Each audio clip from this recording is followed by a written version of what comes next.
चलते फिरते उठते बैठते जो 5 ज्ञानेंद्रियां हैं, मन उनको लेकर के भोगों की कल्पना करता रहता है। कभी रसेंद्री की कल्पना, कभी श्रवणेंद्री के भोग की कल्पना, कभी जनेंद्री के भोग की कल्पना, ऐसे वो कल्पना में घूमता रहता है। साधु कल्पना नष्ट करता है, वो कल्पना में नहीं घूमता, वो भावना में विचरता है।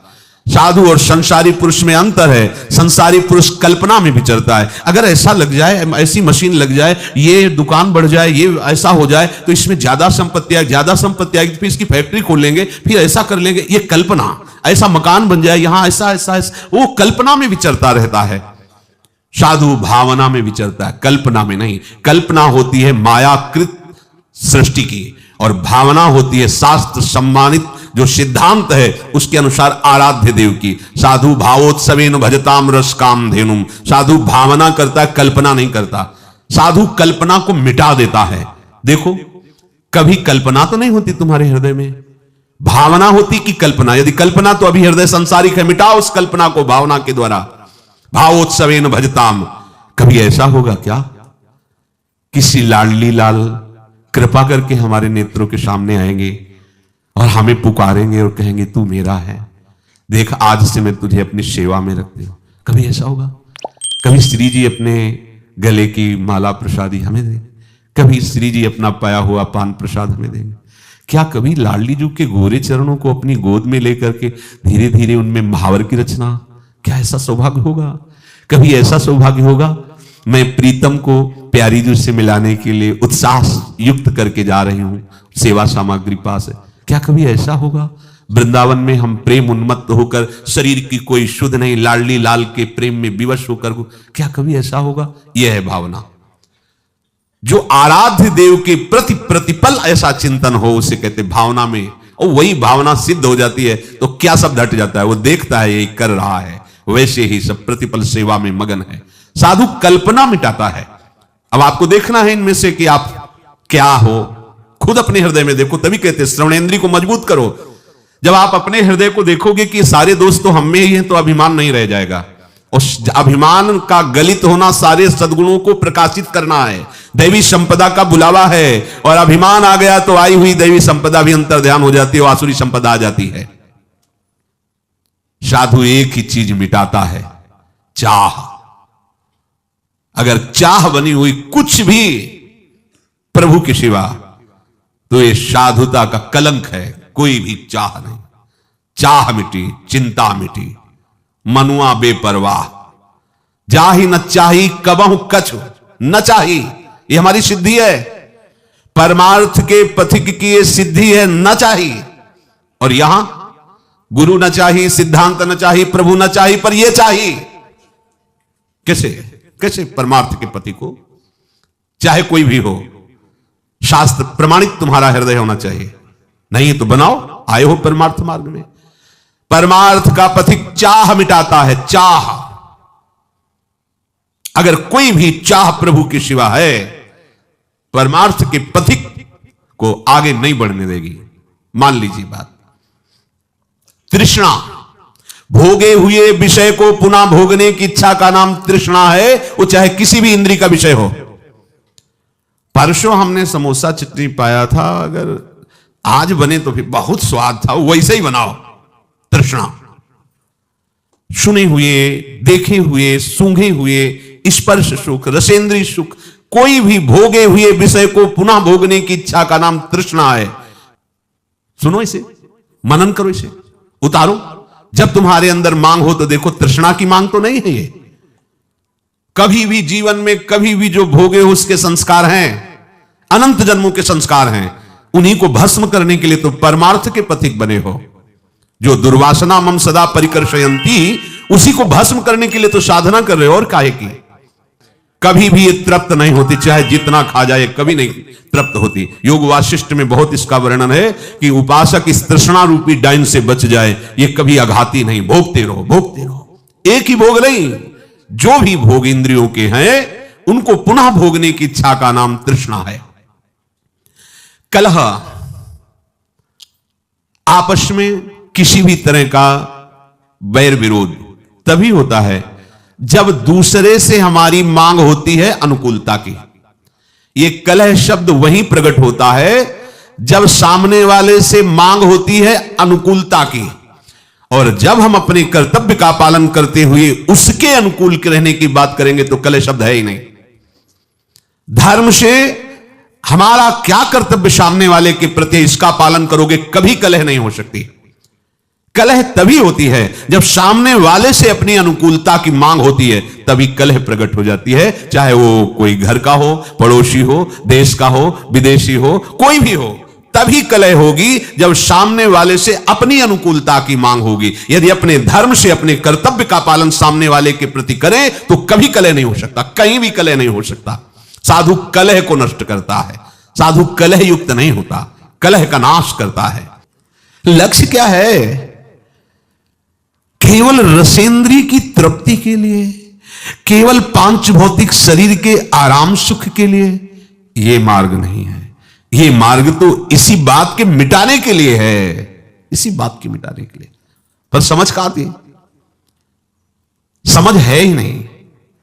अगर प्रभु की प्राप्ति की बात हो तो कहीं कोई भी किसी तरह की समस्या तुम्हें परास्त नहीं कर सकती। प्रभु सामने है ही नहीं, तुम्हारे लक्ष्य में ही नहीं है, तभी तुमको ये विषय अनुकूलता दिखाई देती है, तभी तुमको ये संसार सत्य लग रहा है। भूल मत करो, बहुत बड़ी भूल है। आशा भोगों की, जीने की, सुख की, मान की, प्रतिष्ठा की, साधु इसे नष्ट करता है, सजाता नहीं है। जब हमारी चाह ही नहीं है इस बात की, तो इसके विपरीत मुझे कुछ मिले तो दुख भी नहीं होगा, क्योंकि हमारी इसकी चाह ही नहीं थी। अगर है भी तो इसे मिटाना है, यह आशा हृदय में नहीं रहनी चाहिए, ना तो जीने की, ना तो किसी भोग सुख की, ना तो मान प्रतिष्ठा की। आशा ही परमम दुखम, नैराश्यम परमम सुखम। इस मार्ग का उपासक आशा को नष्ट करके नैराश्य में बदल देता है। उदासीनति रही गुसाई, कहां समझ में आता है? क्या सुना है? कहां उदासीनता जगत के प्रति है? नहीं, भक्ति के प्रति उदासीनता है, सिद्धांत के प्रति उदासीनता है, और जगत के भोग ये मित्र लगते हैं, ये प्यारे लगते हैं। आशा का नाश करो, तभी साधु बन सकते हो। जिस मार्ग में आप चल रहे हैं बार बार नहीं मिलता, और यह मार्ग ऐसा नहीं है कि आप आराम से मुस्कुराते हुए चले जाओ। नहीं, यहां बड़े बड़े चोर लगे हुए हैं, ठग लगे हुए हैं, फुसला के बहाने से आपको आपकी सारी अध्यात्म शक्ति को लूटने के लिए वो तैयार है। थोड़ी भी अपनी मान्यता और आग्रह आपको परमार्थ में नहीं चलने देगा। मान लो ये परमार्थ खिलवाड़ नहीं है, बहुत सुंदर खिलवाड़ है। दोनों बातें, जिसने मनमानी आचरण छोड़ दिया, गुरु वचनों पर चलने लगा, उसके लिए खिलवाड़ है परम पद। और जो मनमानी चलता है वो कभी भी इस पर्वत को लांघ नहीं सकता। नाना प्रकार की वासनाओं का इतना बड़ा पर्वत है, आप लांघ तेति दुर्गम शैल विशाला नहीं पार कर सकते। और यदि कृपा पात्र बन गए तो मूकम करोति वाचालम पंगुम लंघयते गिरिम। पंगुम लंघयते, पैर भी ठीक नहीं फिर भी पार चढ़ जाओगे। यत कृपा तब हम बंदे परमानंद माधवम, वो माधव की कृपा का जो आश्रय ले लेता है, सब बात बन जाती। कृपा पात्र वही होता है जो अपना आग्रह दुराग्रह नहीं रखता, केवल शास्त्र सम्मत मार्ग का अनुसरण करता है। शास्त्र क्या कहते हैं ये हमारी समझ ठीक नहीं बैठती, तो गुरुदेव क्या कहते हैं बात हमें समझनी होगी। हमारी श्रवणेंद्रिय कमजोर है, 5-5 वर्ष से सत्संग सुन रहे, कोई फर्क ही नहीं पड़ रहा। क्यों? क्योंकि लक्ष्य ही नहीं है भगवत प्राप्ति। अगर भगवत प्राप्ति लक्ष्य है तो कभी कभी वही आराध्य देव गुरुदेव प्रतिकूलता का स्वांग रचते हैं, तो उस उपासक के हृदय का लक्ष्य जो है वो उसके हृदय में छा जाता है और निर्णय निकलता है कि अब मेरा अस्तित्व क्या है। ये चाहे प्रशंसा करे, माला पहनावे या अपमान करे, निंदा करे, अब मैं बचा ही नहीं, ये अपनी ही प्रशंसा कर रहे हैं, अपनी ही इनका खेल है। अब मेरा अस्तित्व क्या है? मैं ये है। जो भगवत लक्ष्य को दृढ़तापूर्वक स्वीकार करके चलने वाला उपासक है, उसकी यह स्थिति होती है, उसको इससे कोई परवाह नहीं होती। पर श्रवणेंद्रिय कच्ची है, सुना ही नहीं अभी तक। यह आश्चर्य की बात।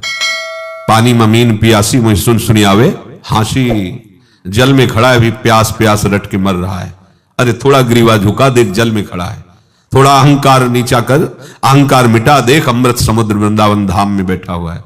अब कौन सा तुझे सुख चाहिए?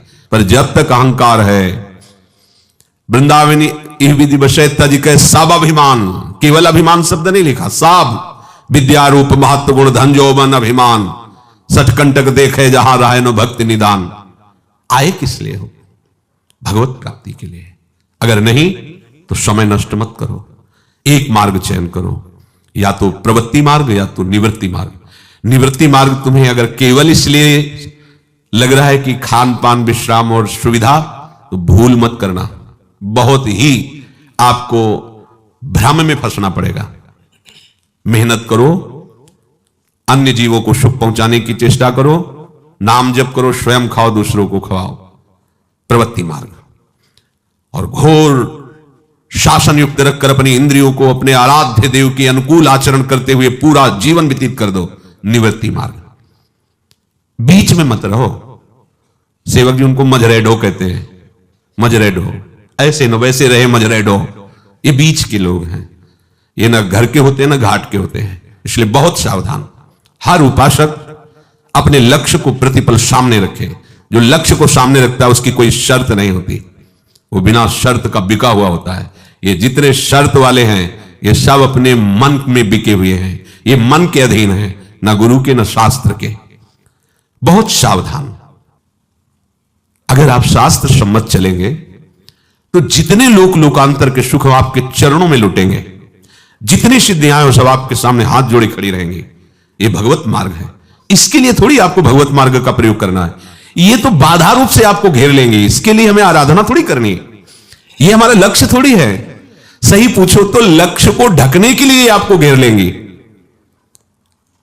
और आप प्रभु के दास हैं, अनंत ऐश्वर्यशाली प्रभु आपके स्वामी हैं, तो मृत्यु लोक का ऐश्वर्य क्या चीज है? अरे ब्रह्मा का भी परमेष्ठी पद बहुत हल्का लगता है। जो हरिदास है ब्रह्मा का भी पद बहुत हल्का लगता है। इन भोगों के लिए वो आराधना का प्रयोग करे, साधु वेश का प्रयोग करे, अपने शास्त्र ज्ञान का प्रयोग करे। ये तो बहुत ही बड़ा ज्ञान है, मान रहा है अपने को ज्ञानी। इसलिए सावधान।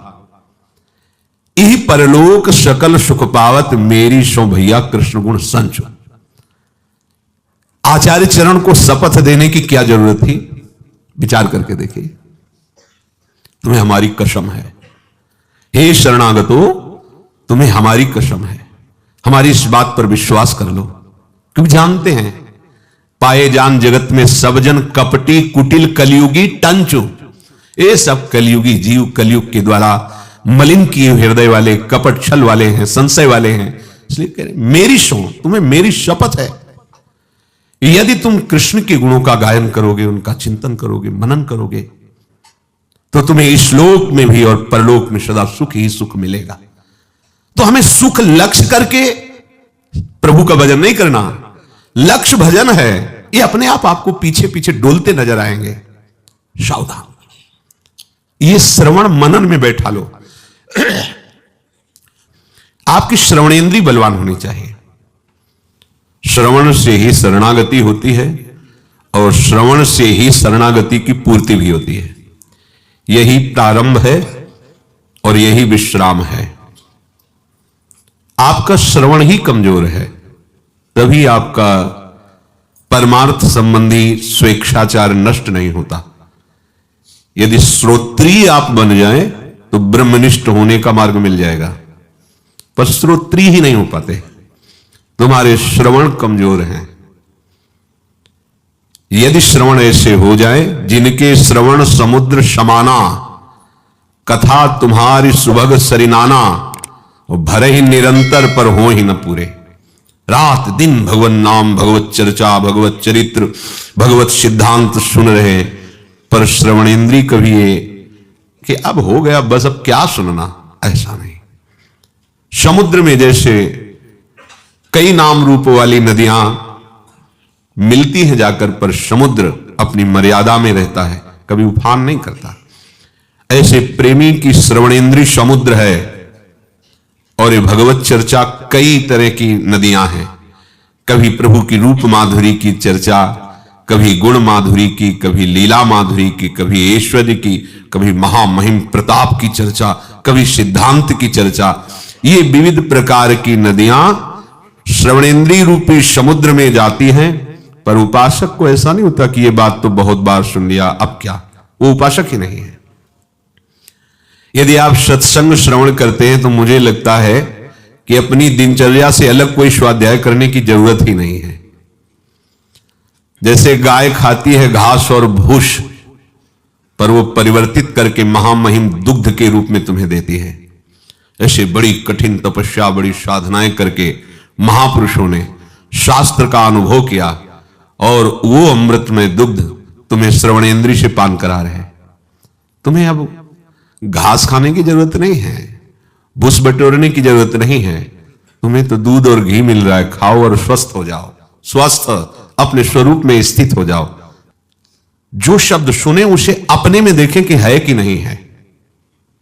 अगर अपने में नहीं है तो उदास होकर उसे धारण करने के लिए तत्पर हो जाना चाहिए। यही उपासक का लक्षण है। अगर मनमानी आचरण, तो हमें लगता है कि उसका लक्ष्य ही नहीं बना भगवत प्राप्ति। नहीं, ऐसा कैसे हो सकता है? कोई भगवत प्राप्ति का लक्ष्य बना के फिर शास्त्र और सदगुरुदेव के विरुद्ध आचरण कैसे कर सकता है? कर ही नहीं सकता।